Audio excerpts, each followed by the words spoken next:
Welcome to another Divhunt tutorial. Today we're diving into the world of margins and paddings.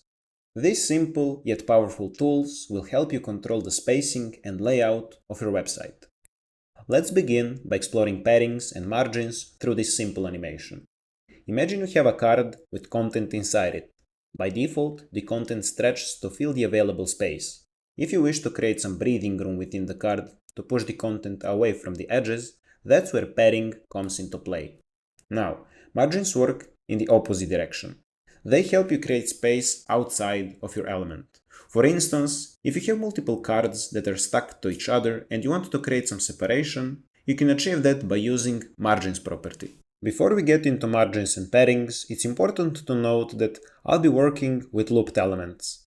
This means that any design change that I make to one tag will also apply to the others. If you want to learn more about the loop option, we have a separate video on our channel for that.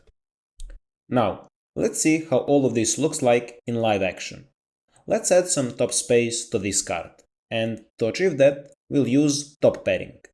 You can do this by clicking and dragging, and you will create top space to your cards.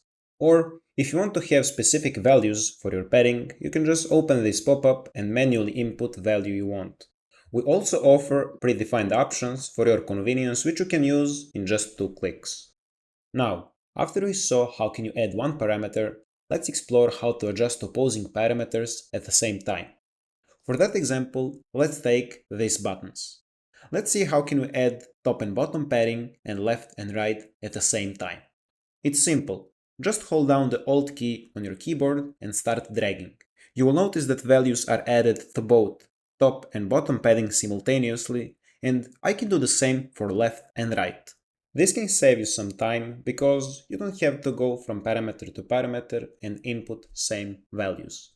After that being said, let's see how can we edit all 4 parameters at the same time.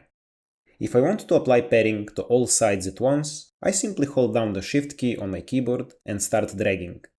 As you can see, the cards now have padding on all sides.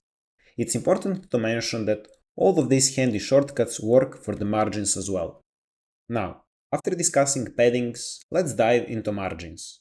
Margins are essentially the opposite of padding. They create space outside of elements. You can use margins to adjust the spacing between your elements. For instance, setting a bottom margin on this heading pushes it away from the paragraph below, preventing them from being too close. Or, in some other examples, you can use this button for example and add right margin to it, so you can push this other button away from it and create some extra spacing between them. Margins offer some unique capabilities not found in padding. You can, for example, use negative margins value to create overlapping structures or pull an element in a specific direction.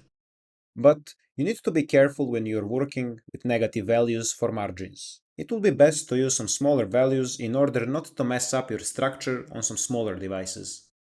There is also a handy option called Margin Auto. When I set my left margin to auto and my right margin as well, this option will allow me to center my element. You don't have to go from left margin to right and set values to auto. You have this handy shortcut here that will do all of that work for you just in one click. How does it work?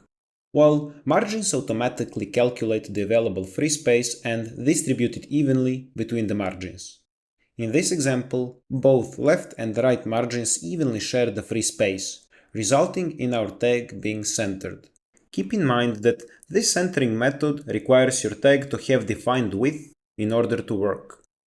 And also, this centering method doesn't work if your tag has display options set to inline or inline block. Now, let me show you one more interesting trick with Margin Auto property. In this example, you can notice that these buttons are not aligned due to uneven text length. To align them, select the buttons and apply a Margin Top Auto property. This will consume available space, pushing the button to the bottom while aligning the text at the top, resulting in properly aligned buttons and texts. To summarize things here, you can use paddings to add space inside of any tag you wish. You can set it to sections to prevent them from being sticked to each other. You can use it to make some breathing room in your cards, or to set spacing in your buttons. When it comes to margins, they serve multiple purposes. You can use margins to create space between elements, to center tags using the auto option, or even set negative values to pull tags in specific directions, allowing you to create overlapping structures. I hope that you've learned how to use paddings and margins in Divhunt, and also that you understand the difference between them. Thank you for watching.